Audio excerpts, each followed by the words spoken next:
Quelqu'un s'est introduit dans notre maison. C'était le cauchemar de toute ma famille. Ma femme et moi avions pris un jour de congé, et nous avions emmené notre fils déjeuner et passer du temps en famille. Mais alors que nous approchions de notre maison, quelque chose ne tournait pas rond. Plus nous approchions, plus j'avais un sentiment de crainte. En voyant notre maison, j'ai pu constater que la porte d'entrée était grande ouverte. Quelqu'un s'était introduit dans notre maison. J'ai dit à ma famille d'attendre dehors, au cas où l'intrus serait encore à l'intérieur. Ils ont accepté, et j'ai lentement et silencieusement fait mon chemin jusqu'à la maison. En entrant dans le salon, j'ai vu des meubles cassés, rien à sa place, le chaos le plus total. Cette personne cherchait-elle quelque chose? Avait-elle des intentions malveillantes? Pourquoi notre maison? Pourquoi nous? Ensuite, je me suis dirigé vers notre cuisine. Le frigo avait été vidé. La vaisselle et la nourriture avaient été jetées partout dans la pièce.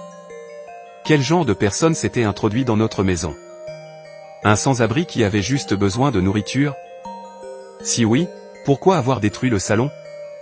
C'est alors que je l'ai entendu. Des bruits de pas dans la chambre. L'intrus était toujours dans notre maison. J'ai pris un bref instant pour être reconnaissant d'avoir demandé à ma femme et à mon fils d'attendre dehors. Il était impossible de déchiffrer les motivations de cette personne jusqu'à présent. Mais j'étais sur le point de me retrouver face à face avec la personne qui était entrée de force dans notre maison. Et j'allais exiger des réponses. J'ai rampé vers la chambre lentement. Je me suis approché de la porte, et je me suis concentré sur la lumière qui se glissait par la fente.